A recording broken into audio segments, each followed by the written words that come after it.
Hello everyone. हम लोग customs पढ़ रहे थे और कस्टम में हम लोगों ने वैल्यूएशन शुरू किया है और उसी पॉइंट से अभी हम लोग आगे कंटिन्यू करेंगे। तो आज का ये जो हमारा वीडियो है इसको मैंने दो पार्ट्स में डिवाइड किया है। एक तो पहले से थोड़ा मैं रिवाइज करवा दूंगा आप लोगों को वैल्यूएशन के जो भी रूल्स हम लोगों ने पढ़े हैं, and then I will take you through the previous videos जहाँ पर हम लोगों ने कुछ प्रैक्टिकल्स भी किए एंड देन वैल्यूएशन के कुछ क्वेश्चंस। तो चलिए हम लोग शुरू करते हैं, वैल्यूएशंस को आगे बढ़ाते हैं। तो जो हमने पढ़ लिया है वो फटाफट क्विकली मैं रन थ्रू करता हूँ। सबसे पहले हम लोगों ने पढ़ी थी मेथड्स ऑफ वैल्यूएशन। इसमें देखा था कि सर ये जो मेथड्स है ये अप्लाई हमें कैसे करनी है, सीक्वेंशियल ऑर्डर में करनी है, राइट। और डायरेक्टली अगर टीवी पे आपका अगर ट्रांजैक्शन वैल्यू पे अगर वैल्यू नहीं मिला तो आप डायरेक्टली रेसिडुअल मेथड नहीं ले सकते। जो भी हमने 6 मेथड्स पढ़ी है वो सारी सीक्वेंशियल ऑर्डर में अप्लाई करनी है। पहले प्रूव करना है कि 1 अप्लीकेबल क्यों नहीं है, फिर 2 आएगा, फिर अगर 2 भी नहीं है तो प्रूव करना है 2 अप्लीकेबल क्यों नहीं है, फिर 3 आएगा, like this we will go. So these methods have to be applied in a particular sequence. They have to be applied in a sequential order. आगे हमने कुछ मेथड्स पढ़ी थी वैल्यूएशन की। जैसे फर्स्ट पढ़ा था हमने ट्रांजैक्शन वैल्यू मेथड। अगर ये एप्लीकेबल नहीं रही तो हम लेंगे transaction value of identical goods. ये एप्लीकेबल नहीं रही then we will go to the transaction value of similar goods. If this is not applicable then deductive method. Deductive भी एप्लीकेबल नहीं है तो फिर क्या लेते हैं हम, कॉम्प्यूटिव मेथड। और लास्ट में any other method if any specified. So majorly मेरे लिए ये 1, 2, 3, 4 और 5 मुझे पता होना अलॉन्ग विथ थियोरेटिकल पर्सपेक्टिव। आगे हम लोगों ने देखी थी अलग अलग मेथड्स, जैसे transaction value, identical goods, similar goods, deductive method, computed method and residual method. Transaction value को अप्लाई करने की 4 कंडीशंस थी हमारे पास, राइट। जिसमें हमने कहा था seller should not have any control, ठीक है। Then the sales price must be the sole consideration. Then sale proceed should not be shared with the exporter by importer after sales, and buyer and the seller should not be related person. Then हमने पढ़ा था TV off identical goods, मतलब अगर ये method applicable नहीं रही तो आप जाओगे इसके ऊपर, बराबर है। तो टीवी ऑफ आइडेंटिकल गुड्स में हम लोगों ने पढ़ा था कि सर आइडेंटिकल गुड्स और सिमिलर गुड्स इन दोनों में छोटा सा डिफरेंस है। आइडेंटिकल गुड्स मतलब exactly same, exactly twins, same utility, same colour. First आप लोग चेक करोगे identical goods of same brand. अगर सेम ब्रांड का मिल गया तो बहुत अच्छी बात है। सेम ब्रांड का नहीं मिला तो आप लोग क्या चेक करोगे, डिफरेंट ब्रांड का आइडेंटिकल गुड्स चेक करोगे। सिमिलर गुड्स में हम लोगों ने क्या कहा था कि सर यूटिलिटी तो सेम होगी, बाकी माइनर डिफरेंसेस अलग। और उसमें भी आप फर्स्ट चेक करोगे similar goods of same brand. Same brand का नहीं मिला तो डिफरेंट ब्रांड। जैसे यहाँ पर ये देखिए, ये जो रेड पेन्स है ये सारे क्या है, आइडेंटिकल गुड्स है। सबका कलर भी रेड ही है, सबका यूटिलिटी भी सेम है, these are identical goods. But if you compare these red pens, ये जो दो रेड पेन है इसको अगर आप ये ब्लू पेन से अगर कंपेयर करोगे तो ये क्या है, सिमिलर गुड्स है। क्यों सर, इन दोनों का काम तो सेम है बट एक है रेड और एक है blue, these were identical, these were similar. Then हमने डिडक्टिव मेथड पढ़ी थी। डिडक्टिव मेथड में हमने क्या कहा था कि हम लोग लेंगे selling price of the importer as it is by expenses after import. मतलब जो इंपोर्टर का सेल्स प्राइस है माइनस करेंगे इंपोर्ट करने के बाद, अगर इंपोर्टर ने कुछ एक्सपेंसेस किए तो माइनस करने के बाद में जो नंबर आएगा इस पे हम लोग आपसे कस्टम ड्यूटी मांगेंगे। देन हमने पढ़ा था कॉम्पिटिटिव मेथड। कॉम्पिटिटिव मेथड में हम क्या कहते हैं कि जो हमारा एक्सपोर्टर है इससे हम इसकी कॉस्ट शीट बुलाते हैं और उसके कॉस्ट शीट में जो उसका नॉर्मल सेलिंग प्राइस है उसके ऊपर हम आपसे कस्टम ड्यूटी मांगते हैं। और residual method if any specified, and this all methods have to be applied in the same sequence, same order. आगे बढ़ते हुए फिर आगे हम लोगों ने देखा था concept of FOB and CIF, and that is to only for customs purpose, बराबर है। इसमें सबसे पहले हमने क्या कहा था कि सर पॉइंट ऑफ एक्सपोर्ट के समय जो मेरी कॉस्ट है या जो मेरी प्राइस है वो मेरा क्या है, एफओबी वैल्यू है। जैसे सबसे पहले मैन्युफैक्चरिंग होगा, फिर पैकेजिंग होगा, पैकेजिंग के बाद में लोडिंग होगा, लोडिंग के बाद में ट्रांसपोर्ट होगा, ट्रांसपोर्ट के बाद में पॉइंट और प्लेस ऑफ एक्सपोर्ट पर आएंगे, और ये जो यहाँ पर जो आए ये जो हमारी कॉस्ट है इसको हम कहेंगे हमारी FOB value, exactly at this point, ठीक है। फिर ये होने के बाद में एक्सपोर्ट हमारा शुरू होगा, right. It can be by sea और बाय एयर और बाय एनी अदर वे। तो आप उसके लिए क्या पे करोगे, फ्रेट पे करोगे और इंश्योरेंस पे करोगे, बराबर है। और ये फ्रेट और इंश्योरेंस पे करके इंपोर्टर के एरिया में या इंपोर्ट के लोकेशन पे गुड्स आ जाएंगे। सो ये जो carriage freight and insurance from place of export up to the place of import are added in FOB value to arrive at the CIF value. मतलब यहाँ पर जो यानी ये वाली cost plus freight plus insurance add करके जो मुझे मिला, इसको मैं कहता हूँ मेरा सीआईएफ फॉर कस्टम्स, और ये मेरा सीआईएफ क्या है, मेरा असेसेबल वैल्यू है। और इसके आगे की जो भी कॉस्ट रहेगी, इसके आगे का ट्रांसपोर्ट यानी इंपोर्ट होने के बाद में फैक्ट्री में पहुंचने का ट्रांसपोर्ट, फिर फैक्ट्री में अनलोडिंग करने का खर्चा, ये सारे एक्सपेंसेस क्या करने हैं, अपने को इग्नोर करने हैं, they are not to be added. Then हम लोगों ने मेथड्स ऑफ वैल्यूएशन में ट्रांजैक्शन वैल्यू के ऊपर हम डिस्कस कर रहे थे। ट्रांजैक्शन वैल्यू में हमने कहा था कि हम एफओबी ऑफ फॉर एक्सपोर्टर लेते हैं, फिर उसमें कुछ एडिशंस होती है जैसे freight and insurance, and then there can be other charges. Freight and insurance क्या है, मेरे मैंडेटरी एडिशंस है। Other charges if they are given in the question तो हम चेक करेंगे। फ्रेट एंड इंश्योरेंस में भी हमने कहा था कि सर फ्रेट कौन सा ऐड करना है, place of export up to the place of import वाला ऐड करना है। आप बाय वाटर आ सकते हो या बाय एयर आ सकते हो। बाय वाटर अगर आया और एक्चुअल फ्रेट अगर दिया है, एक्चुअल सी फ्रेट अगर दिया है तो आप एक्चुअल ऐड करोगे। एक्चुअल अगर नहीं दिया है तो आप कितना ऐड करोगे, 20% ऑफ एफओबी ऐड करोगे। और अगर आप बाय एयर आ रहे हो तो आपका फ्रेट क्या रहेगा, लोअर ऑफ टू थिंग्स रहेगा, एक्चुअल फ्रेट एज गिवन और 20% of FOB whichever is lower. और as far as insurance is concerned, अगर एक्चुअल इंश्योरेंस दिया है या फिर असर्टेनेबल है तो आप ऐड करोगे एक्चुअल, और एक्चुअल अगर नहीं दिया या फिर अनअसर्टेनेबल है तो ऐड करोगे 1.15% ऑफ एफओबी वैल्यू। चलिए ठीक है। फिर अदर चार्जेस में हम लोगों ने देखा था, सर अदर चार्जेस में हम लोगों ने दो बाइफर्केशन किए थे, for commission and brokerage other than buying commission, मतलब बाइंग कमीशन ऐड नहीं करना है, बाइंग कमीशन के अलावा कोई दूसरा का तो वो क्या करेंगे, हम ऐड करेंगे। That is paid in India और given in India is added, foreign वाला ऐड नहीं करना है। और any other charges such as cost of engineering, design, packaging, royalty etcetera if undertaken outside India और paid in foreign country that then added, otherwise not added.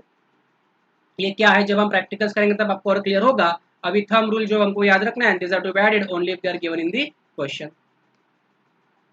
Same चीज को हम लोगों ने अलग पर्सपेक्टिव से भी पढ़ा था। ये चार्ट हमने कहा था अगर ये चार्ट आपको समझ में आ रहा है तो ठीक है, समझ में नहीं आया तो इसको आप इग्नोर कर सकते हो। सेम चीज हमने पीछे भी पढ़ी है, ठीक है। सो सिंपल वर्ड में अगर हमको देखना है तो हम लोग क्या कहेंगे कि सर फ्रेट, फ्रेट में अगर आप बाय सी आ रहे हो, ठीक है, और एक्चुअल फ्रेट दिया तो एक्चुअल ऐड करो, एक्चुअल नहीं दिया तो एफओपी का 20% ऐड करो। अगर आप बाय एयर आ रहे हो तो एक्चुअल और 20% of FOP whichever is lower. Insurance अगर आपको एक्चुअल गिवन है क्वेश्चन में तो ऐड करो एक्चुअल, एक्चुअल नहीं दिया है तो 1.15% ऑफ एफओपी ऐड करो। और any other charges if they are given in the question they are to be added, ठीक है। तो हम लोगों ने कुछ पार्ट्स पढ़े थे कि असेसेबल वैल्यू मतलब क्या सर, मैंने आपको बताया था कि क्वेश्चन के आपको दो पार्ट्स आ सकते हैं, ठीक है। एक अगर आपको एफओबी वैल्यू अगर आपको रेडीमेड दिया है, राइट, तो अगर एफओबी वैल्यू अगर आपको दिया है तो आपको ऐड क्या करना है, फ्रेट आपको ऐड करना है, बराबर है, प्लस इंश्योरेंस आपको ऐड करना है। और ये सब ऐड करने के बाद आपका जो नंबर आएगा वो हो जाएगा आपका एवी और असेसेबल वैल्यू। और अगर एफओबी नहीं दिया, जैसे मान लेते आपको अगर फैक्ट्री कॉस्ट दिया फॉर एग्जांपल, तो आपको फैक्ट्री कॉस्ट से पहले आना पड़ेगा एफओबी वैल्यू के ऊपर, और एफओबी वैल्यू आने के बाद में आपका नेक्स्ट सिस्टम सेम रहेगा। सिंस ये मैंने आपको पहले भी एक्सप्लेन किया तो इसलिए मैंने रफली फटाफट लिख दिया ये। इन शॉर्ट मेरा असेसेबल वैल्यू क्या रहेगा, free on board price plus insurance plus freight. चलो ठीक है। फिर इस पॉइंट पे हम लोग रुके थे, ये वाला स्लाइड हम लोगों ने देख लिया था कि मेथड्स ऑफ वैल्यूएशन में how to calculate the custom duty, this is only for reference क्योंकि हमने पहले भी पहले के क्वेश्चंस में पढ़ा था। तो आज मैं सिर्फ इसको एक रन थ्रू कर रहा हूँ, जब हम प्रैक्टिकल्स करेंगे तब मैं इसके ऊपर डिटेल में बात करूंगा। तो सबसे पहले हम लोगों को क्या चाहिए, हमारा असेसेबल वैल्यू चाहिए, जो अब हमने पढ़ा how to calculate it TV method के ऊपर। फिर हम इसमें ऐड करेंगे बेसिक कस्टम ड्यूटी, फिर हम इसमें ऐड करेंगे सोशल वेलफेयर सरचार्ज, और फिर ये तीनों का जो मेरा टोटल आएगा ये होगा मेरा वैल्यू फॉर जीएसटी, जो हम आईजीएसटी चार्ज करते हैं ना उसके लिए वैल्यू होगा ये। फिर इस वाले प्राइस पर यानी जो डी में जो प्राइस दिया है इस प्राइस के ऊपर हम क्या चार्ज करेंगे, IGST, if it is given in the question. Question में दिया नहीं तो कोई प्रॉब्लम ही नहीं है, अदरवाइज बीसीडी और सोशल वेलफेयर सरचार्ज तो वैसे भी ऐड करना है। देन अगर कंपेंसेशन सेस इफ नहीं तो ऐड होगा compensation cess on D above, और ये सबका टोटल हो जाएगा मेरा लैंडेड कॉस्ट, और मेरी टोटल ड्यूटी पेबल कितनी रहेगी, B plus C plus E plus F. ये वाला जो फॉर्मेट मैंने आप लोगों को दिया है, ये फॉर्मेट आप लोगों को लर्न करना है, ये फॉर्मेट आप लोगों को पूरा का पूरा क्या मारना है, रट्टा मारना है। रट्टा मारो या फिर लर्न करो सोफिस्टिकेटेड लैंग्वेज में, क्योंकि एग्जाम में अगर 9 मार्क का क्वेश्चन आता है तो जनरली वो आपको पूछता है calculate AV and duty payable. ठीक है, तो ये एवी तक के तो हमने पिछले स्लाइड्स में पढ़ा, ड्यूटी पेबल का पार्ट ये है, ये ड्यूटी पेबल वाला पार्ट हमने पहले वीडियोस में पढ़ा है। हो सकता है वो आपको सिर्फ एवी पूछे, सिर्फ ड्यूटी पूछे, तो क्वेश्चन की कॉम्प्लेक्सिटी और मार्क्स उसके हिसाब से कम ज़्यादा होते हैं। चलिए आगे बढ़ने से पहले rate of basic customs duty, क्योंकि यहाँ पे जो हमने पढ़ा है कि बीसीडी चार्ज करना है तो इसका एक रेट होगा। हमने इसके पहले कुछ वीडियोस पढ़े हैं बेसिक कस्टम ड्यूटी का रेट कैसे चार्ज करते हैं goods cleared for home consumption और अदरवाइज में। ठीक है, we have studied this, do remember, do remember, हम लोगों ने पहले भी पढ़ा है, राइट। तो एक बार देख लेते हैं क्या होगा आंसर, आपको याद आना चाहिए वैसे तो सर इसमें हम लोगों ने मेजरली 3 पार्ट्स देखे थे। अगर गुड्स आने के बाद में मैं डायरेक्टली मेरे होम कंजम्पशन के लिए क्लियर करने के लिए लेके जा रहा हूँ तो सिस्टम अलग है। गुड्स आने के बाद में पहले वेयर हाउस में जा रहे, और वेयर हाउस से अगर वो होम कंजम्पशन के लिए जा रहे तो बात अलग अलग। गुड्स आने के बाद में अगर डायरेक्टली होम कंजम्पशन के लिए जा रहे हैं तो हम लोग चेक करते हैं डीसीडी का rate as on rate of presenting bill of entry और entry inward whichever is later, इन दोनों में जो लेटर रेट है उसका जो रेट रहेगा हम वो रेट लेते हैं। और अगर गुड्स पहले इंडिया में आए, वेयर हाउस में गए, और वेयर हाउस से अगर वो होम कंजम्पशन के लिए गए तो इन दैट केस हम लेते हैं basic custom duty as on the date of presentation of bill of entry for home consumption, यानी यहाँ से जो बिल ऑफ एंट्री जाएगा उस दिन का हम लोग रेट लेते हैं। एनी अदर केस में हम क्या लेते हैं, जिस दिन का आप ड्यूटी पे करोगे उस दिन में जो बेसिक कस्टम ड्यूटी का रेट है आप लोग वो लेने वाले। ठीक है, ये सारे टाइप के क्वेश्चन हम लोग फिर से करेंगे, बट आप लोगों को ये याद होना चाहिए। Then exchange rate for custom, custom के एक्सचेंज रेट, ये वाला पार्ट भी हम लोगों ने पढ़ा है, राइट, कि हम कौन सा एक्सचेंज रेट यूज करते हैं, सीबीएसई या सीबीआईसी का यूज करते हैं, बैंक का यूज करते हैं, आरबीआई का यूज करते हैं, कौन सा यूज करते हैं। तो हम लोग एक्सचेंज रेट कौन सा यूज करते हैं, we use exchange rate as given by the CBSE, या फिर इसका ही दूसरा नाम क्या है, CBIC, central board of indirect taxes and customs, right. और अगर more than one CBSE CBIC दिया है तो सीबीएसई का ही लेंगे as on rate of presenting bill of entry. मतलब सर एक्सचेंज रेट कौन सी डेट का रहने का है, बिल ऑफ एंट्री प्रेजेंट करने के डेट का रहने का है, और ये किसका होना चाहिए, मेरा सीबीईसी या फिर सीबीआईसी, इसी का दूसरा नाम है, दोनों नाम सेम है। जो सीबीएसई या सीबीआईसी ने दिया है कौन सी डेट का बिल ऑफ एंट्री प्रेजेंट करने के डेट का एक्सचेंज रेट यूज करूंगा। ठीक है, so we have studied some questions as well, right. कुछ क्वेश्चंस भी किए हैं, सोचा मैं आपको एक बार याद दिला दूं, राइट। ये क्वेश्चन 1 क्या था हम लोगों ने इसके ऊपर, जहाँ पे क्या पढ़ा था, an importer imported some goods for subsequent sale in India at $10,000 on AV basis, AV दे दिया है, relevant exchange rate and rate of duty are as given below, date of submission of bill of entry दिया, date of entry inward दिया, calculation बोला है accessible, calculate assessable value and custom duty in Indian rupees, right. तो ये जो $10,000 का foreign currency में मेरा एवी दिया है इसको इंडियन रुपीज में कन्वर्ट करना है, तो मैं रेट कौन सा यूज करूंगा सर, सीबीआईसी का रेट यूज करूंगा, रेडीमेड दिया है मुझे। सीबीआईसी का रेट कौन से दिन का लेंगे हम, as on rate of presenting bill of entry, तो वो कितना रुपीज 58 पर यूएस डॉलर। तो हम लोगों ने लिया एवी इन फॉरेन करेंसी $10,000 और CBIC exchange rate as on rate of presenting bill of entry ₹58, तो एवी इन रुपीज कितना हुआ, ₹5,80,000, बराबर है। और फिर आगे एक और सवाल आया हमें कि सर बेसिक कस्टम ड्यूटी कैसे लेने का है, तो सर हम देखते हैं date of presenting bill of entry और entry inward whichever is later, तो एक है 25 फरवरी, एक है 5 मार्च, तो हमारे लिए डेट के रिलेवेंट है 5 मार्च, और 5 मार्च के लिए रेट कितना है 12%, तो हमने बेसिक कस्टम ड्यूटी कितने परसेंट से लिया है, 12% से लिया है। ये जो आया 5,80,000 पे 12%, ये आया ₹69,600, फिर हमने इस पे ऐड किया था social welfare surcharge 10% on BCD 6960, तो टोटल आया 76,560, और ये हमने कुछ यहाँ पे नोट्स भी लिख दिए। आई होप आप लोगों को ये याद है, और आप लोगों को ये याद होना भी चाहिए। ठीक है, यू मस्ट रिमेंबर दिस।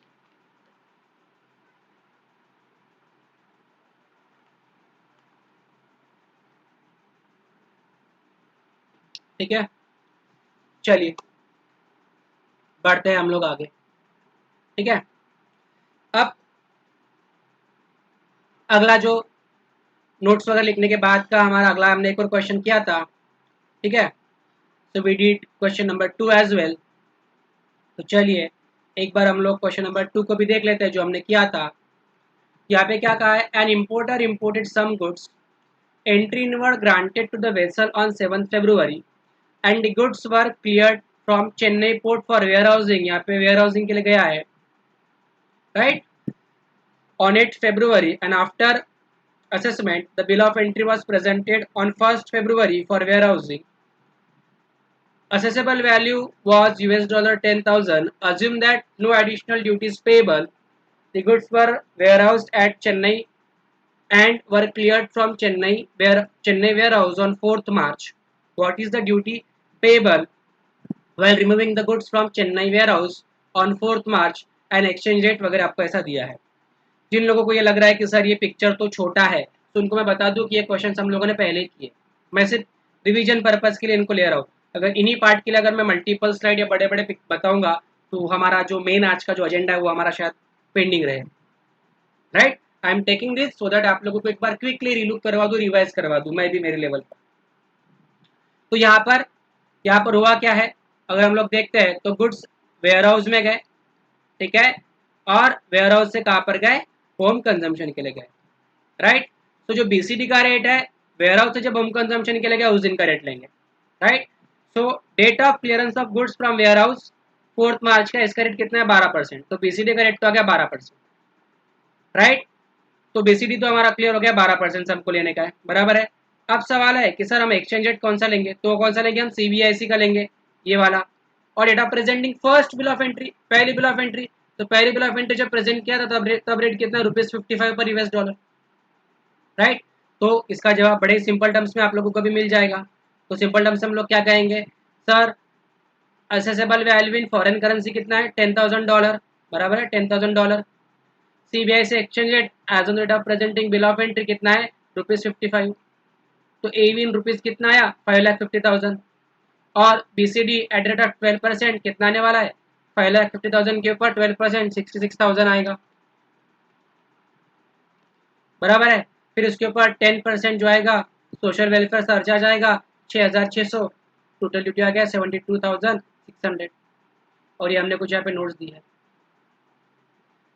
ठीक है। सिमिलरली हम लोगों ने एक्सपोर्ट के लिए भी एक छोटा सा क्वेश्चन किया था, वो मैं ले नहीं रहा हूँ यहाँ पर, बट क्रक्स ये है कि आप लोगों को ये जो छोटी मोटी प्रोविजंस हम लोग पढ़ रहे हैं, ये सारी प्रोविजंस आप लोगों को दिमाग में होना, या एटलीस्ट इतना ध्यान में होना चाहिए कि ये कुछ हमने, या ऐसी सारी चीज़ें हम लोगों ने कभी ना कभी पहले वीडियोस में पढ़ी है, ठीक है। तो आगे बढ़ने से पहले, before we proceed, study and revise, thumb rule है, पढ़ो और रिवाइज करो ताकि याद हो जाए, लर्न हो जाए। आपके पास में वीडियोस है तो एक अपॉर्चुनिटी आप पॉज करके बैक जाके बार बार देख सकते हो, ठीक है। Study and revise.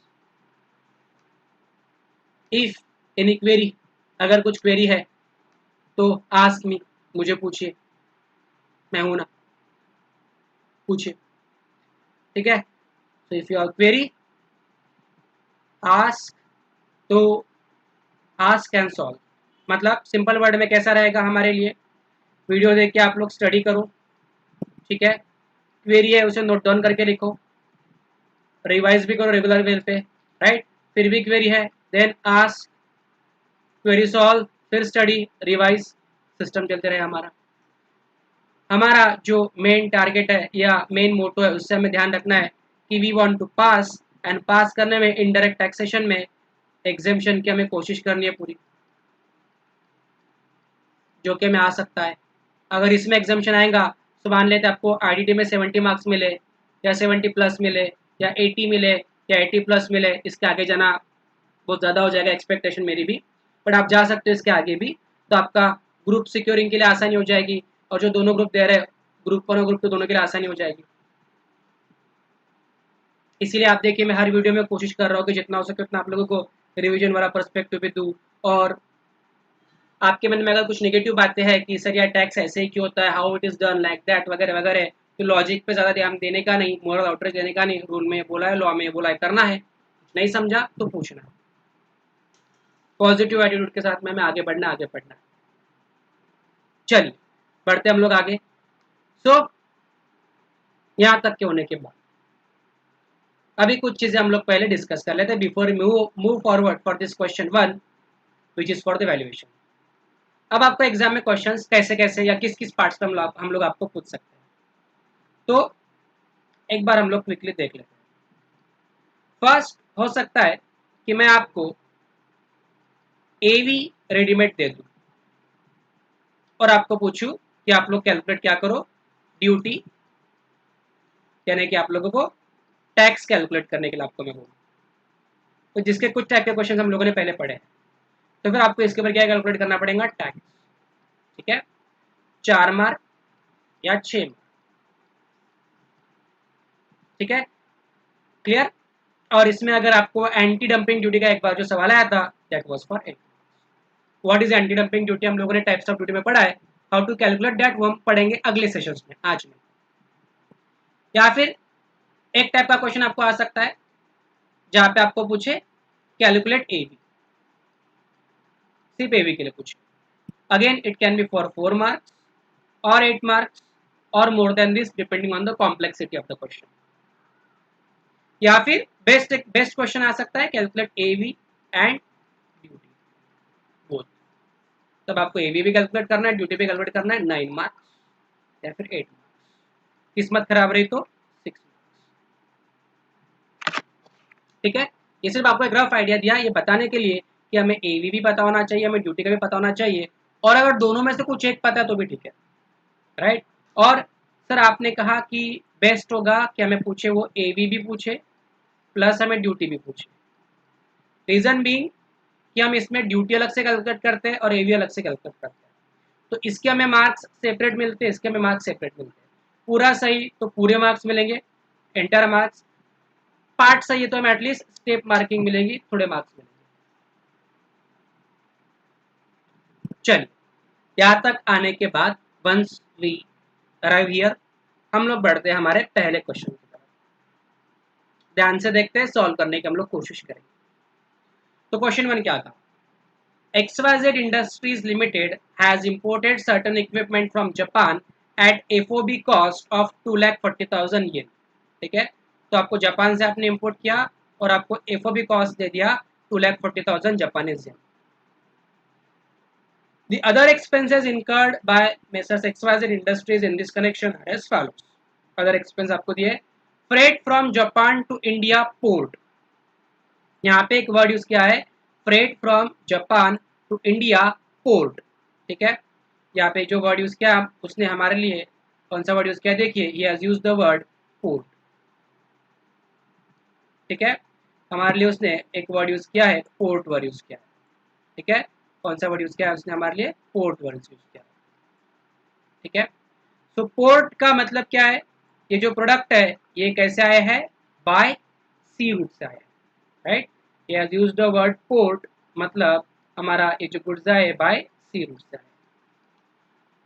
तो फ्रेट में जो सी वाला रूट पड़ा था, एक्चुअल दिया तो एक्चुअल, एक्चुअल नहीं दिया तो 20% आप एफओबी यूज करेंगे। यहाँ पे तो एक्चुअल दिया है तो हम कितना ऐड करेंगे, एक्चुअल ऐड करेंगे। Insurance paid 25,330 and insurance readymade दिया है, तो एक्चुअल इंश्योरेंस दिया तो हम क्या ऐड करेंगे, एक्चुअल इंश्योरेंस ऐड करेंगे।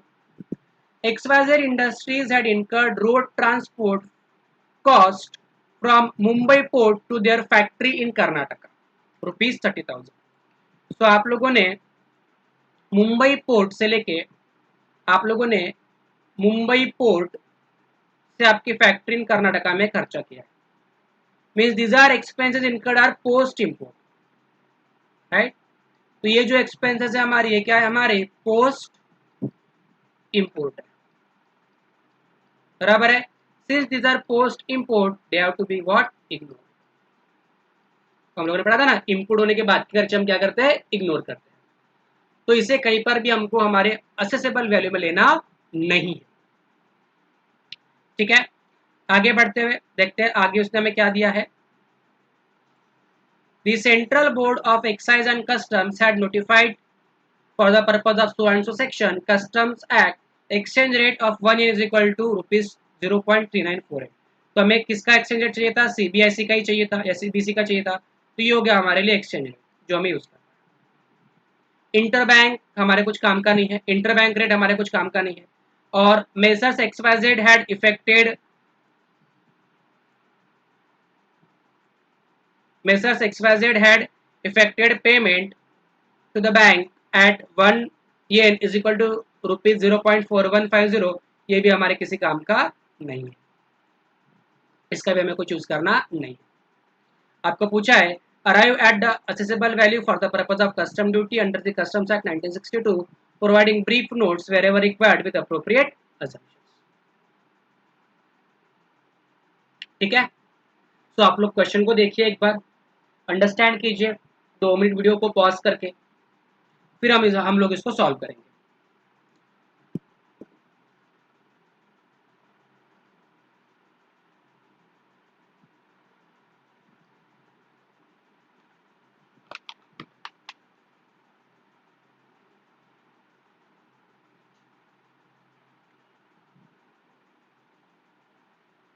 चलिए, तो बिफोर आई सॉल्व एक बार क्विकली मैं आपको रफ में बता देता हूँ हम लोग कैसे क्या क्या करेंगे। सबसे पहले मुझे एफओबी दिया है 2,40,000, so I can start with my FOB as given 2,40,000 yen से मैं शुरू कर सकता हूँ। अब मुझे पूछा क्या है उसने, अराइव एट असेसेबल वैल्यू, तो मुझे रुपीज में चाहिए, राइट। तो ये मेरा जो 2,40,000 का जो एफओबी आया, इसमें मैं ऐड करूंगा फ्रेट प्लस इंश्योरेंस। मुझे एक्चुअल फ्रेट दिया है, मुझे एक्चुअल इंश्योरेंस दिया है, तो एक्चुअल फ्रेट मैं ऐड करूंगा 20,000 येन, और एक्चुअल इंश्योरेंस जो मुझे दिया है मैं ऐड करूंगा 25,330 येन। ये ऐड करके जो भी आएगा मेरा आएगा सीआईएफ या एफओबी आएगा, सॉरी सीआईएफ या असेसेबल वैल्यू आएगा इन फॉरेन करेंसी। फिर इसे मैं इंडियन रुपीज में कन्वर्ट करूंगा, सीबीएसई का एक्सचेंज रेट लगाकर आ गया मेरा एवी इन रुपीज। सिंपल सा सवाल, you can solve it with in 5 minutes, 4 marks के लिए। ठीक है, चलिए हम लोग इसको शुरू करते हैं। आप लोगों को पूछा है असेसेबल वैल्यू, ठीक है, तो let us proceed, let's try to solve this now. Quickly एक बार शुरू करने की कोशिश करते, सॉल्व करने की हम इसको कोशिश करते हैं। चलिए, तो क्या पूछा है उसने, असेसेबल वैल्यू पूछा है, तो हम लोग लेते हैं कंप्यूटेशन ऑफ असेसेबल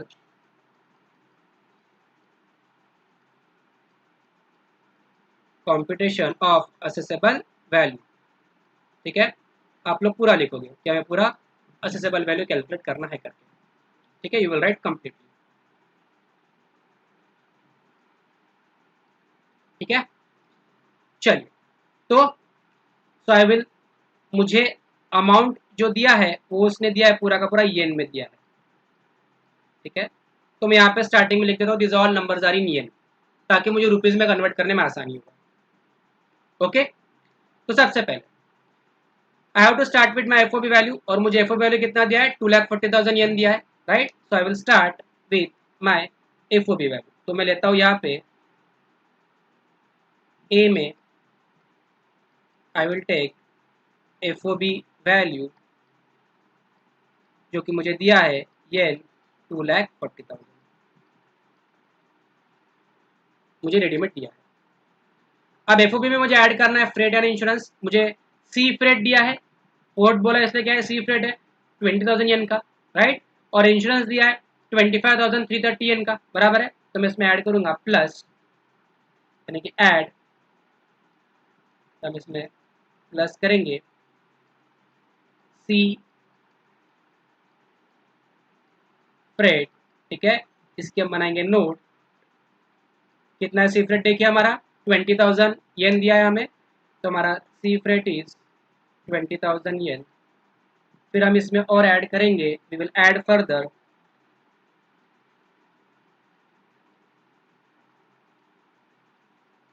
इंश्योरेंस। ठीक है, ये भी एक्चुअल दिया इसलिए मैं एक्चुअल ऐड कर रहा हूँ, तो इसकी भी मैं बोलूँगा नोट नंबर 1। इंश्योरेंस कितना है मेरा, देखिए 25,330 है, तो ये आ गया मेरा 25,330 येन, ठीक है। ये सब करने के बाद मैं इधर कंटिन्यू कर रहा हूँ, ठीक है। ये FOB प्लस सी फ्रेट प्लस इंश्योरेंस ऐड करने के बाद मुझे क्या मिलेगा, मेरा CIF वैल्यू, ठीक है। इसी का दूसरा नाम क्या रहेगा, मेरा असेसेबल वैल्यू, ठीक है, जो कि रहेगा मेरा येन में, बराबर है। कितना आएगा देखिए लीजिए कैलसी पे, 2,40,000 येन प्लस 20,000 येन प्लस 25,330 येन, कितना है देखिए 2,85,330, राइट।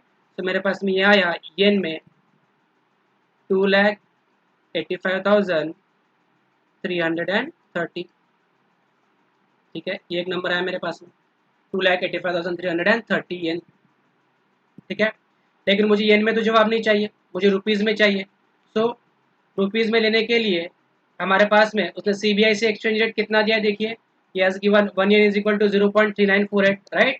सो मैं यहाँ पे लेता हूँ CBIC एक्सचेंज रेट,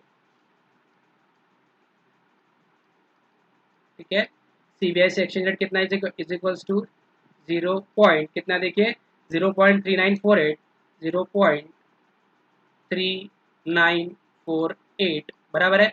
इसीलिए AV इन रुपीज़ कितना आएगा 2,85,330 येन, बराबर है, मल्टीप्लाइड बाय 0.3948 इक्वल टू कितना रहे देखिए इंटू 0.3948, 2,85,330 इंटू 0.3948 कितना रहा 1,12,648, तो ये आता है हमारा 1,12,648, ठीक है, इन रुपीज, ठीक है। सो आपका जो एंड आंसर है या जो आपका जो फाइनल आंसर हमें मिलना चाहिए, it should be your final answer जो हमें दिखना चाहिए, इट शुड बी रुपीज 1,12,648, ठीक है। और मैं आपको बता दूं indirect taxes are rounded to the nearest rupee, जो भी नियरेस्ट रुपी है उसके उस पर आप क्या करोगे, उसको राउंड ऑफ करोगे, नियरेस्ट रुपी पे आप लोग क्या करोगे, उसको राउंड ऑफ, ठीक है। सो आई होप आप लोगों को जो स्क्रीन पे लिखा है या दिख रहा है ये क्लियर है ना। चल एक बार इसके अभी नोट्स भी लिख लेते हैं, ठीक है। तो नोट्स में हमें क्या लिखना है मैं आपको बता देता हूँ, नोट्स आप लोग खुद लिख लीजिए, मैं डिक्टेट कर रहा हूँ जैसे। नोट्स में पहली नोट क्या आएगी कि since actual sea freight and actual insurance is given, same will be added in FOB value. पहली नोट क्या आएंगी कि भाई हमें एक्चुअल सी फ्रेट और एक्चुअल इंश्योरेंस दिया है, इसके लिए वो एक्चुअल सी फ्रेट और वो एक्चुअल इंश्योरेंस ऐड होगा हमारे FOB वैल्यू में। और दूसरी नोट आएगी कि मुंबई से कर्नाटका तक आने का जो खर्चा है, नोट नंबर 2 लिखोगे आप, मुंबई से कर्नाटका तक के आने का खर्चा ऐड नहीं होगा क्योंकि वो क्या है, पोस्ट इम्पोर्ट है, ठीक है। चलिए मैं आपको लिखवा के ही देता हूँ एक बार नोट्स, है ना।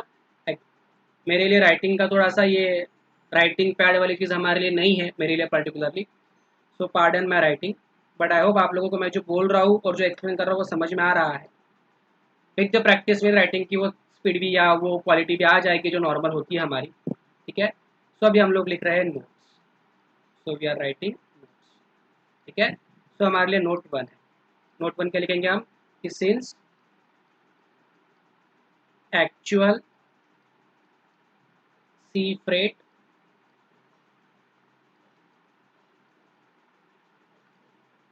एंड इंश्योरेंस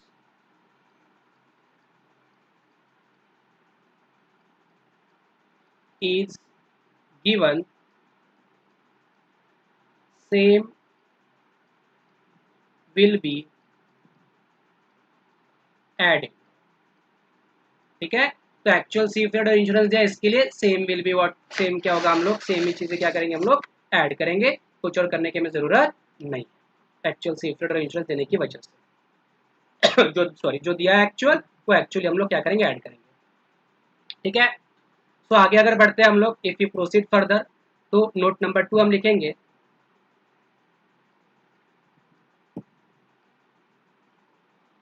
पोस्ट इंपोर्टेशन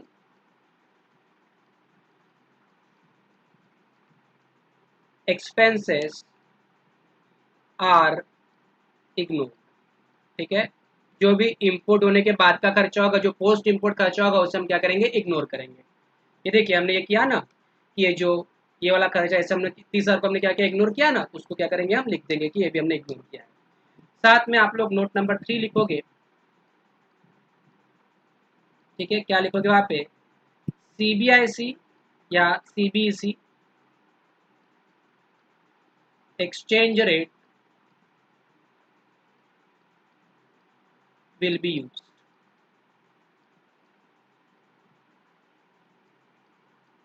ठीक है, जो भी हमारा सीबीआईसी या सीबीसी एक्सचेंज रेट है, उसको हम क्या करेंगे, यूज करेंगे, कि आपको नोट्स लिखना। अब अगर कुछ लोगों के मन में ऐसा आ रहा होगा कि सर नोट्स लिखने की क्या जरूरत है, नोट्स मैंडेटरी है क्या, तो यस, नोट्स आर मैंडेटरी।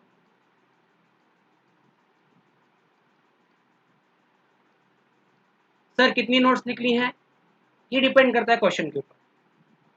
मतलब आप क्वेश्चन को देख के जो भी प्रोविजन आप अप्लाई कर रहे हो, what provision you are apply, आपके दिमाग में रखे, जैसे आपने ये सी फ्रेट एक्चुअल लिया, इंश्योरेंस एक्चुअल लिया, पोस्ट इंपोर्टेशन इग्नोर किया, सीबीआईसी एक्सचेंज रेट यूज किया, तो वो प्रोविजन आपके दिमाग में रखने के मार्क्स नहीं है, आप लोगों को वो चीज पेपर पे लानी पड़ेगी।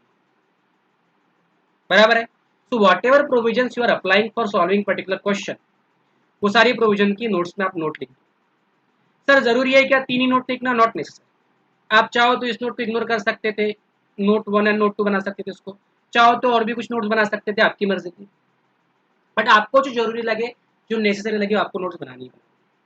मेन आंसर तो हमारा ये है, बट नोट्स लिखने के भी मार्क्स, आपके नोट्स और आपके एजम्पशंस लिखने के भी मार्क्स।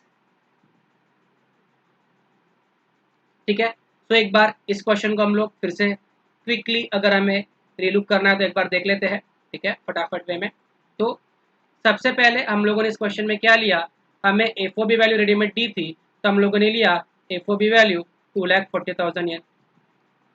ठीक है, फिर इसमें हमने प्लस किया actual freight and actual insurance, तो एक्चुअल फ्रेट कितना था मेरा 20,000 येन, और एक्चुअल इंश्योरेंस कितना था मेरा 25,330 येन। बराबर है, ये सब ऐड करने के बाद, ये सब ऐड करने के बाद मुझे CIF वैल्यू मिली, या फिर इसका दूसरा नाम क्या है, मुझे असेसेबल वैल्यू मिली। कितना आएगा वो देखिए, 2,40,000 प्लस 20,000 प्लस 25,330, तो वो कितना आ रहा है हमारे पास में, ये नंबर आ रहा है येन में, this number is in yen, yen 2,85,330।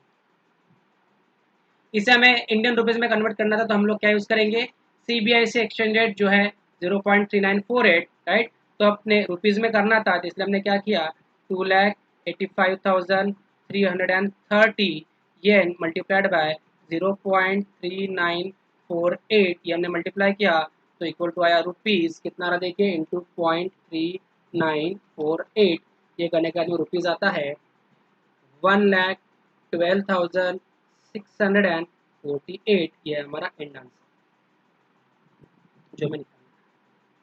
This is worth 4।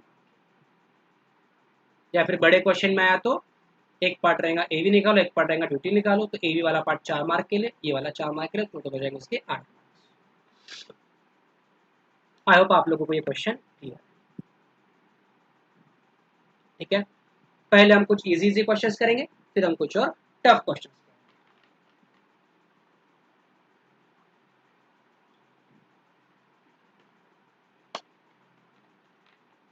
चल थोड़ा और आगे अगर हम लोग बढ़ते हैं, तो ये हो गया हमारा क्वेश्चन 1,12,648। ठीक है, ठीक है, जो हमने यहाँ पे सॉल्व किया। ठीक है, देन नोट्स लिखनी है आप लोगों को, जैसे जहाँ पर जो भी नीड रहे। अब अगला ना question number, PQR Industries Limited has imported certain equipment from USA, आपने यूएसए से import at FOB cost of 2,40,000 USD। तो आपको यहाँ पर कौन सी वैल्यू दी है, FOB वैल्यू दी है, राइट। 2,40,000 USD का आपको कौन सा वैल्यू दिया है यहाँ पर, FOB का वैल्यू दिया है। They have given you FOB value again, right? This is your FOB value, 2,40,000 US dollar. The other expenses incurred in this case or in this connection are as follow: freight paid from USA to India port, again ये port word आ गया, मतलब ये कहाँ से आया, goods by सी आया है। अगर एयरपोर्ट वर्ड होता तो हम क्या कहते कि सर बाय एयर आया है, बट एयरपोर्ट वर्ड है नहीं, सिर्फ पोर्ट वर्ड है, यानी वाटर या पोर्ट वर्ड आएगा तो सी से आया मानेंगे। इंश्योरेंस इज अनअसर्टेनेबल, तो अगर इंश्योरेंस अनअसर्टेनेबल रहे या इंश्योरेंस असर्टेनेबल नहीं रहे तो हम कितना लेते हैं, 1.25% ऑफ FOB। देखिए हमने पीछे देखा है, इफ यू गो बैक हम लोगों ने देखा है कि इंश्योरेंस अगर असर्टेनेबल नहीं रहता है तो हम लोग कितना लेते हैं, 1.25% ऑफ FOB लेते हैं। क्विकली अगर आपको देखना है तो 1.15% ऑफ FOB लेते हैं हम लोग, ठीक है। चलिए क्विकली हम लोग आगे बढ़ते हैं इस क्वेश्चन की तरफ एक बार। तो इंश्योरेंस अनसर्टेनेबल है। सेंट्रल बोर्ड का, board of excise and customs या central board of indirect taxes and customs का रेट जो रेट दिया है $1 इज इक्वल टू ₹60 दिया है आप लोगों को। इंटर बैंक रेट हमारे काम का नहीं है। Arrive at accessible value for the purpose of custom duty, providing notes. कीजिए आप लोग, सॉल्व करने की कोशिश कीजिए इसको, ट्राई टू सॉल्व दिस।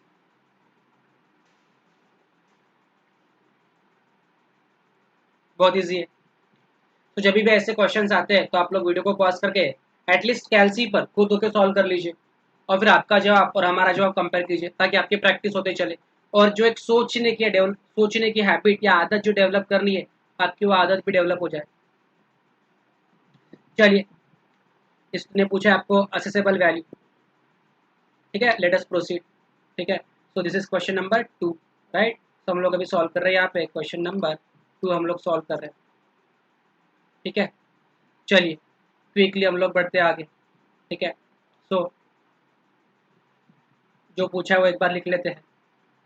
क्या पूछा है उसने, हमें असेसेबल वैल्यू पूछा है, तो कॉम्प्यूटेशन ऑफ असेसेबल वैल्यू,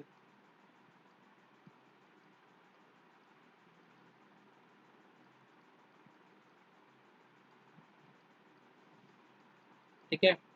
जो उसने पूछा है हम उसको ले लेते हैं कि हम लोग क्या निकाल रहे हैं, असेसेबल वैल्यू निकाल रहे हैं, ठीक है। और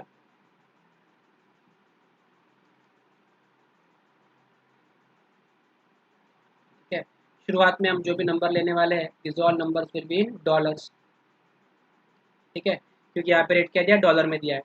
तो आपको FOB कितना दिया है, 2,40,000 US डॉलर। FOB में आप ऐड करोगे एक्चुअल इंश्योरेंस, सॉरी एक्चुअल सी रेट, आप सी से आए हो, इंश्योरेंस दिया नहीं है, इंश्योरेंस इज अनसर्टेनेबल, तो ऐड कितना करेंगे, 1.15% ऑफ FOB, बराबर है। तो चलिए क्विकली हम लोग लेते हैं एक वन बाय वन करके सारी चीज़ें। तो ए, ठीक है, ए में हम क्या लेंगे, FOB वैल्यू, ठीक है, जो आपको दी है कितनी है, $2,40,000, it is US, 2,40,000।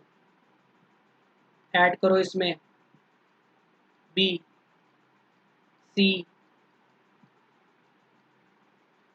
Freight, right. और ये सी फ्रेट जब ऐड करेंगे तो इसके हम बनाएंगे नोट नंबर 1। सी फ्रेट कितना है, एक्चुअल दिया है सर $20,000, तो ये ऐड करेंगे हम इंश्योरेंस,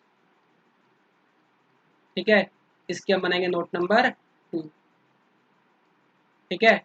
अब इंश्योरेंस जब ऐड करना है, आपको एक्चुअल दिया नहीं है, इंश्योरेंस इज अनसर्टेनेबल, इसलिए कितना ऐड करेंगे, FOB का 2,40,000 का कितना, 1.125%,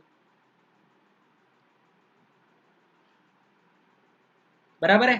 तो लीजिए 2,40,000 इंटू 1.125%, कितना आ रहा है वो 2700 आ रहा है। ठीक है, 2,40,000 इंटू 1.125%, 2,0700 आ रहा है, बराबर है। तो आपका ये सब ऐड करने के बाद आपका जो आएगा CIF या फिर असेसेबल वैल्यू इन डॉलर्स कितना आ रहा है देखिए, 2,40,000 प्लस 20,000 प्लस 2,700 कितना आ रहा है, 2,62,700। ठीक है, डॉलर्स में आई, राइट। अब इसको हमें रुपीज़ में कन्वर्ट करना पड़ेगा, बराबर है। तो मैं क्या करता हूँ, मैं ले लेता हूँ what we will take CBIC exchange rate. ठीक है, देखिए CBIC एक्सचेंज रेट कितना है, $1 is equal to ₹60, right. CBIC exchange rate कितना हमारा इज इक्वल्स टू ₹60। देयरफॉर इसीलिए AV in rupees equals to 2,62,700 जो डॉलर है मल्टीप्लाइड बाय ₹60 का हमारा रेट, बराबर है। तो इक्वल टू कितना आ रहा है देखिए, इंटू 60 अगर करते हैं तो ये आ रहा है 1,57,62,000, राइट। सो इट इज़ 1,57,00,000 हमारा इतना 62,000।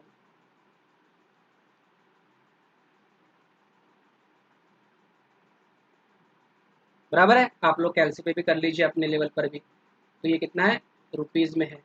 ये आपका एंड आंसर, बराबर है। आपको आना चाहिए ये।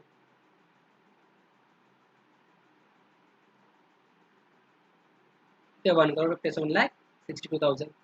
आई होप आप लोगों को क्लियर है। अब यहाँ पे नोट्स लिखनी है, तो नोट क्या होगी मैं आपको बता देता हूँ कैसे कैसे नोट्स आएंगी। नोट 1 में हम क्या लेंगे कि since actual sea freight is given same is added, ये आएगा आपका नोट 1।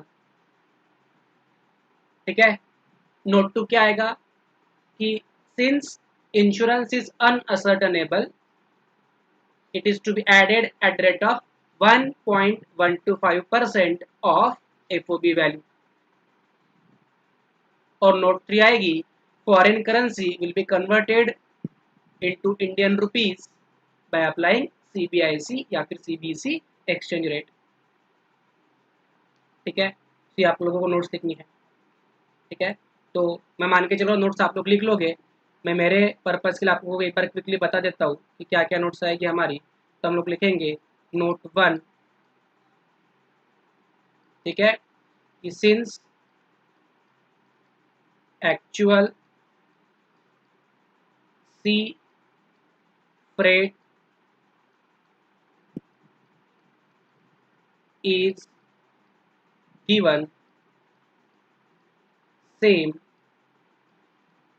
is added। ठीक है, ये हो गया हमारे नोट 1।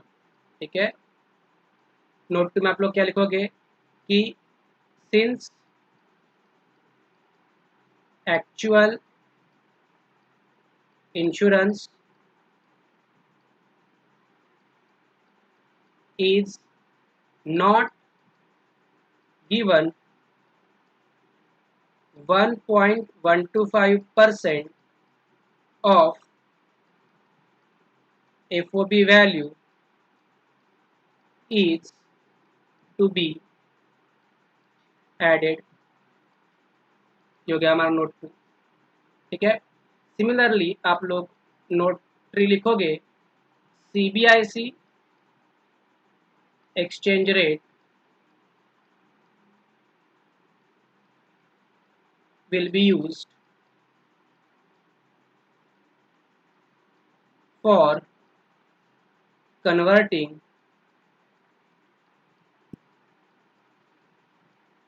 dollars into rupees। ठीक है, 3 नोट्स लिख दो, मोर देन सफिशिएंट। ठीक है,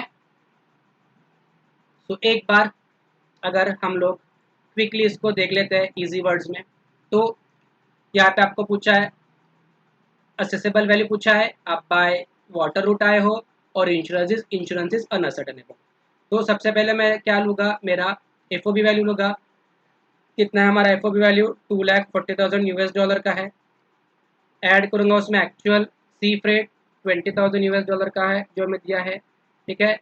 अब इंश्योरेंस असर्टेनेबल नहीं है, राइट, तो इसलिए मैं एफओबी यानी जो 2,40,000 है इसका कितना लूँगा, 1.125%, वो कितना आ रहा है, $2,700, ठीक है। ये सब ऐड करके मुझे मेरा डॉलर में ए मिलेगा, कितना मिलेगा देखिए, 2,40,000 प्लस 20,000 प्लस 2,700, तो मुझे डॉलर में ए मिला 2,62,700, ये मुझे डॉलर में भी मिला। और CBSE एक्सचेंज रेट अप्लाई करूँगा 60 रुपीज़ का, तो इंटू मैं अगर 60 करूँगा तो इक्वल टू मुझे रुपीज़ में भी मिलेगा, इंटू 60 करने के बाद I am getting a in rupees, ठीक है। इस तरीके से मेरा आंसर आ गया। आई होप आप लोगों को ये क्लियर है। नहीं है तो नोट डाउन करके रखिए, क्वेरी के लिए आपका सेशन होगा। चलिए, तो ये हो गया हमारा क्वेश्चन नंबर 2 भी हो गया हमारा, ठीक है। ये हमारा था क्वेश्चन नंबर 2, ठीक है। हमने इधर क्वेश्चन नंबर 1 भी सॉल्व कर लिया है, बराबर है। So we are done with question 1, we are done with question 2। अभी हम लोग देखते हैं क्वेश्चन 3 क्या है हमारे पास, ठीक है। क्वेश्चन 3 में क्या कहा है, PQR industries limited has imported certain equipment from US at an FOB cost of 10,000 US dollar. The other expenses incurred are as under. Air freight, यहाँ पे वर्ड यूज किया है एयर फ्रेट। अब याद रखना फ्रेट, एयर फ्रेट जो रहेगा वो क्या रहेगा, एक्चुअल और 20% of FOB, whichever is lower, बराबर है, whichever is lower, याद रखना। इंश्योरेंस आप लोगों को दे दिया $275। The Central Board of Excise and Customs had notified the exchange rate at $1 is equal to ₹60 and interbank rate 61, मेरे काम का नहीं है। आपको पूछा है arrive at accessible value for the purpose of custom duty, बहुत इजी है। एफओबी से स्टार्ट करना है आपको $10,000 का, ये फ्रेट में कंपेयर करना है 10,000 का 20% या फिर 3,000 whichever is lower, actual insurance लेना है, CIF आ गया, 60 रुपये लगा के उसको रुपीज में कन्वर्ट करना है। वीडियो को पॉज करो और खुद होके ट्राई करो, फिर हम इसको सॉल्व करेंगे, ठीक है। Try on your own first.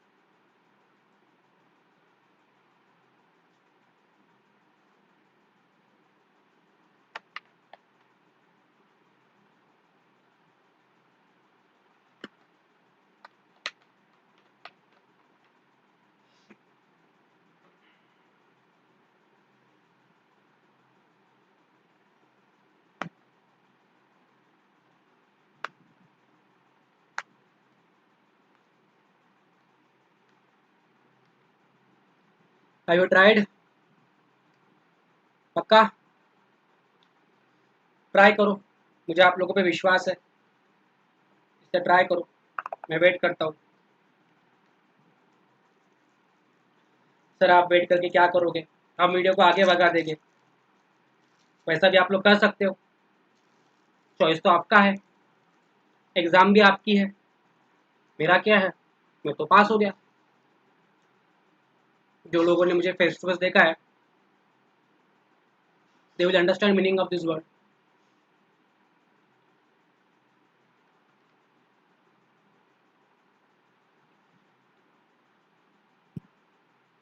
Try किया आप लोगों ने,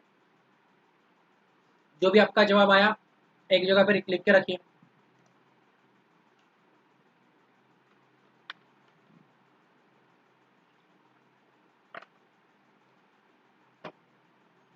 चलिए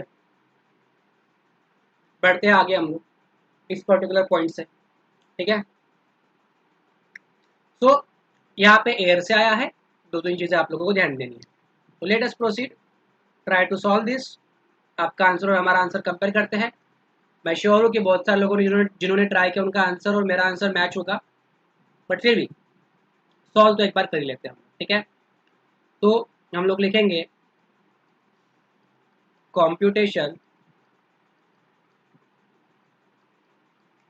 ऑफ असेसेबल वैल्यू,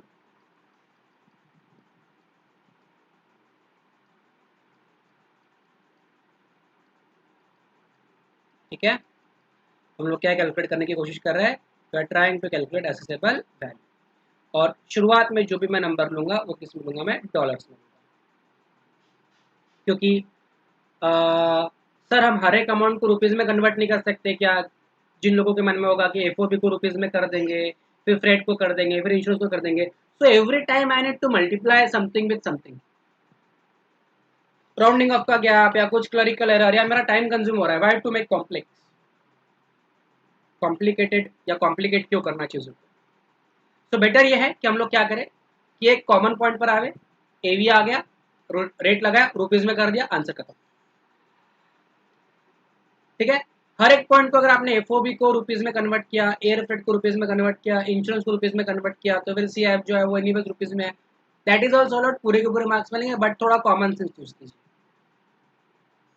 चल, सबसे पहले मैं लेता हूँ मेरा एफओबी कॉस्ट, कितना दिया है मुझे एफओबी कॉस्ट, देखिए $10,000 दिया है, राइट।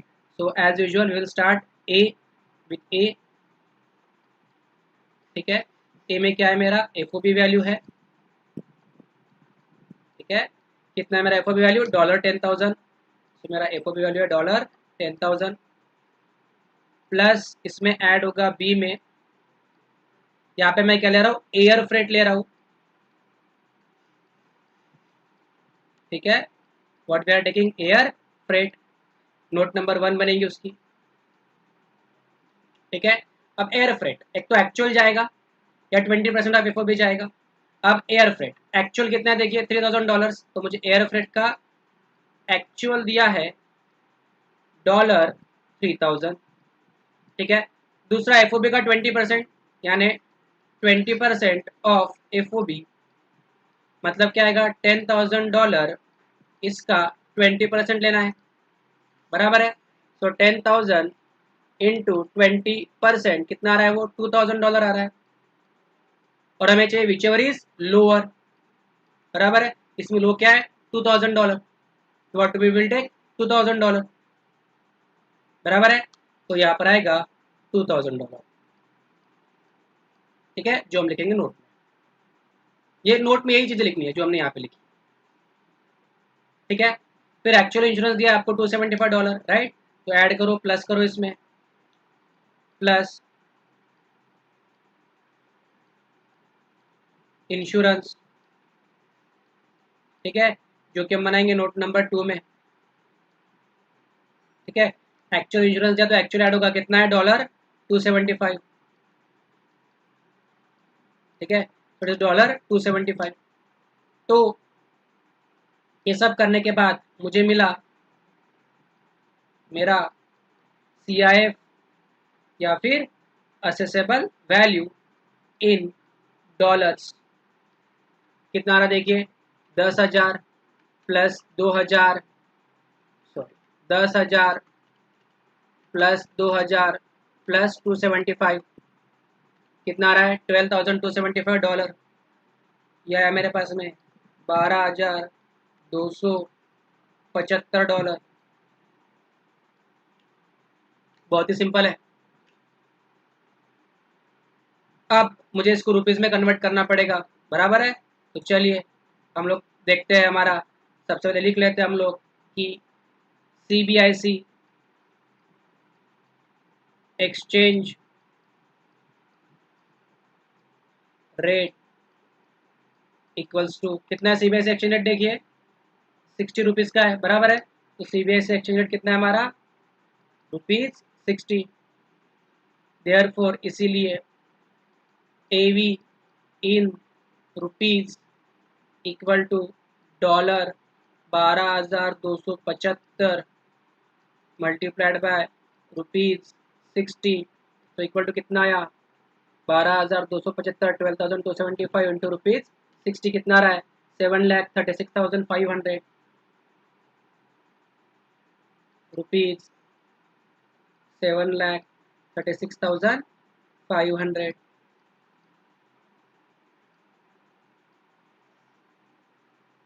ठीक है, कंपेयर कीजिए जिन जिन लोगों का जवाब सही आया है उनको congratulations, you have got 4 marks at least. जिनका सवाल सही नहीं भी है तो भी कोई वादा नहीं है, प्रैक्टिस करेंगे, समझेंगे, क्वेरी सॉल्व करेंगे और क्वेश्चंस करेंगे तो क्लियर आएंगे। ठीक है, और एक और चीज बता दूं, यहाँ पर ये जो मैं ए बी लिख रहा हूँ, सी आई एफ लिख रहा हूँ, जो शॉर्ट फॉर्म लिख रहा हूँ, तो you are expected to write full form. हाँ, एफ ओ भी आप डायरेक्टली लिख सकते हो, सी आई एफ आप डायरेक्टली लिख सकते हो, बट ए वी के जगह पे असेसेबल वैल्यू ये वर्ड लिखना आपसे एक्सपेक्टेड है। मैं शॉर्ट फॉर्म यूज कर रहा हूँ, आप लोग शॉर्ट फॉर्म यूज मत करें। F O B C I F दो स्टैंडर्ड शॉर्ट फॉर्म है, वो चलेगा। इवन ये सी बी आई सी या सी बी सी का भी शॉर्ट फॉर्म चलेगा, बट ए वी नहीं चलेगा। ए वी की जगह पे आपको यूज करना है असेसेबल वैल्यू फुल फॉर्म, ये सबने यहाँ पर लिखा है। ठीक है, तो चलिए नोट्स भी लिख लेते हैं फटाफट। एक बार मैं आपको नोट्स डिक्टेट कर देता हूँ, फिर मैं नोट्स लिखवा के भी देता हूँ। तो नोट में हम नोट 1 लिखेंगे कि air freight will be lower of below actual, कितना दिया एक्चुअल $3,000 और 20% ऑफ एफओबी जो कि आएगा 2,000, तो इसलिए एयर फ्रेट कितना आएगा 2,000। Actual insurance is given, therefore क्या, since actual insurance is given, actual insurance is added, note number 2। And note 3 extended कौन सा यूज करेंगे हम, सीबीआईसी और सीबीसी का। चलिए क्विकली मैं आप लोगों को नोट्स भी लिखवा के दे देता हूँ। ठीक है, तो हम लोग यहाँ पे लिखेंगे हमारी नोट्स। ठीक है, ठीक है, तो नोट 1, एयर फ्रेट, जो आपका एयर फ्रेट है, will be lower of below. ठीक है, ए एक्चुअल, ठीक है, तो एक्चुअल कितना है $3,000 था एक्चुअल। ठीक है ना, देखिए आपको दिया है क्वेश्चन में, एक्चुअल कितना है $3,000। ठीक है, और बाद में इसका 20% लेंगे, या फिर B 20% of F O B, यानी 10,000 का 20% बराबर है, 10,000 का 20% कितना आता है $2,000 बराबर है, तो हम कितना लेंगे 2,000 लेंगे बराबर है, और हाउ मच विल टेक 2,000 बराबर है। सो देयरफॉर जो भी आप लिख लेना, therefore air freight will be $2,000। दूसरा, since actual insurance is given, same is added। ठीक है, जो एक्चुअल है एक्चुअल ऐड होगा। नोट नंबर 3 आएगा, सीबीआईसी या CBC exchange rate will be used for converting dollar into rupees. आप लोग ऐसा भी लिख सकते हो, foreign currency into rupees, but I have written dollar. थोड़ा लिखने में आसानी जाती है डॉलर, फॉरेन करेंसी पूरा लिखने की जगह पर डॉलर लिखा तो भी चलेगा। ठीक है, आई होप आप लोगों को ये वाला क्वेश्चन भी क्लियर है। एक बार क्विकली अगर हम पीछे जाते हैं तो लेट्स ट्राई दिस, एक बार फटाफट फिर से देख लेते हैं कैसा हमने किया इसमें। तो आपको सबसे पहले हम लोगों ने क्या लिया, हमारा एफओबी वैल्यू लिया। एफओबी वैल्यू कितना है मेरा $10,000। ठीक है, ऐड मुझे करना था इसमें फ्रेट, बट आप एयर से आए हो तो एक्चुअल और 20% एफओबी विच इज लोअर रहेगा। एक्चुअल है 3,000, ये 10,000 का 20% कितना आता है 2,000। आप लोग तो कैलसी पे कर लीजिए कि $10,000 इंटू 20% कितना आता है 2,000, तो विच इज लोअर, तो मैंने कितना लिया 2,000। तो प्लस इसमें मैंने फ्रेट के नाम पे ऐड किया $2,000, प्लस हमने ऐड किया इंश्योरेंस जो एक्चुअल आपको दिया है $275। तो मेरा ए वी इन डॉलर कितना आया 12,275, 12,275।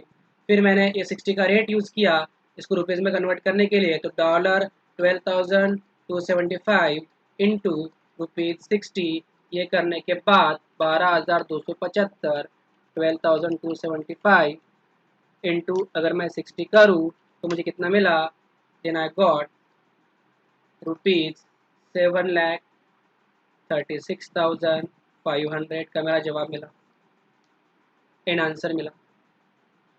आई होप आप लोगों को ये क्लियर है। ठीक है, आगे बढ़ते हुए let us proceed and see question number 4 क्या कहता है हमें। ठीक है, तो ये था आप लोगों का क्वेश्चन नंबर 3। ठीक है, तो क्विकली क्वेश्चन 4 क्या कह रहा है। XYZ Industries Limited has imported certain equipment from Japan at FOB cost of 2,40,000 yen। आपको FOB कॉस्ट दे दिया 2,40,000 yen की।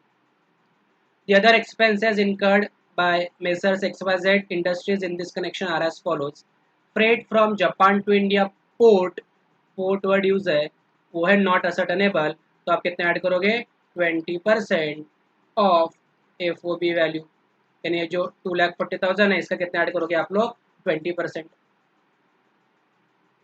इंश्योरेंस पेड 25,330 एन एक्चुअल दिया है। आगे दिया है XYZ industries had incurred road transport cost from Mumbai port to their factory in Karnataka, जो कि इग्नोर करना है sir, post importation expenses have to be ignored, तो ये पूरा का पूरा 30,000 रुपये क्या करेंगे आप इग्नोर करेंगे।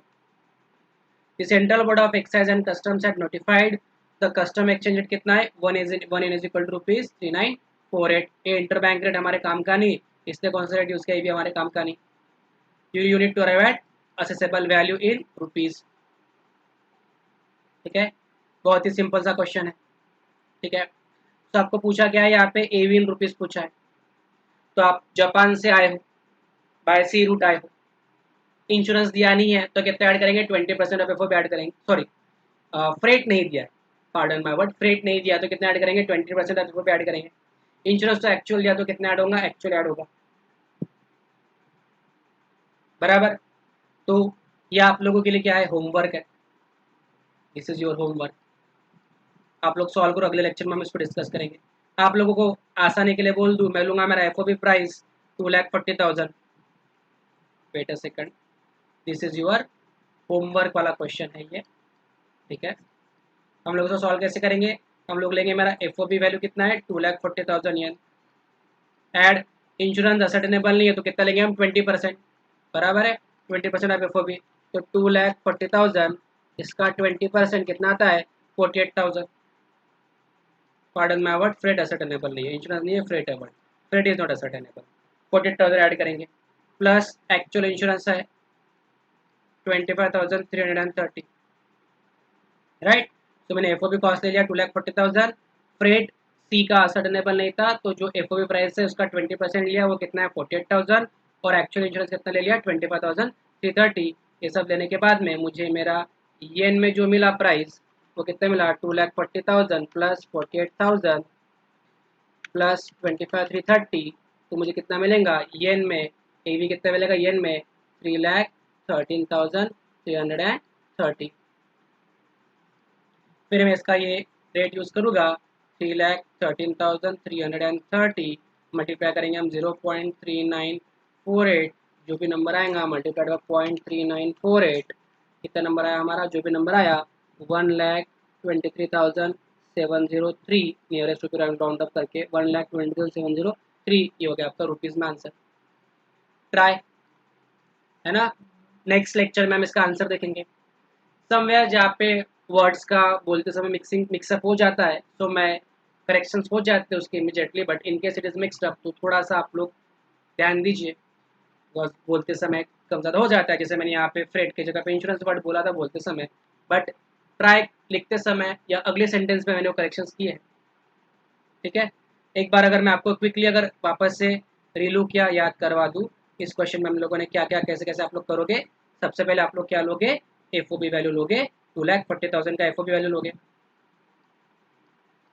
ठीक है, जो कि है येन। ऐड करना है हमें फ्रेट, ठीक है। फ्रेट असर्टेनेबल नहीं है, इसलिए हम कितने ऐड करेंगे, 240 का 20%।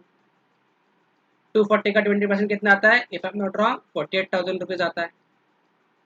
ऐड करेंगे आप इंश्योरेंस, एक्चुअल दिया है आप लोगों को, राइट। कितना इंश्योरेंस है, 25,330, राइट। ये ऐड करने के बाद मतलब 2,40,000 प्लस 48,000 प्लस 25,330, ये सब नंबर आता है 3,13,330 येन, राइट। हमें चाहिए रुपीज़ में, तो रुपीज़ में आने के लिए हम लोग क्या करेंगे, 3,13,330 येन मल्टीप्लाइड बाय 0.3948, वो इक्वल टू करके कितना होगा, रुपीज़ इंटू 0.3948 अगर करेंगे हम CBSE का एक्सचेंज रेट, तो कितना आ रहा है, रुपीज़ 1,23,703, जो कि आपका एंड आंसर है। आई होप आप लोगों को क्लियर है ये। तो आज हम लोग इस पार्ट पे रुक रहे हैं, ठीक है। अगले लेक्चर में हम लोग ये क्वेश्चन नंबर 5 पढ़ेंगे, जो थोड़ा सा डिफिकल्ट वे में जाएगा, तो यहाँ पे कुछ और चीज़ें आपको मिलेगी। So keep revising, keep studying, stay safe, stay at home. Thank you.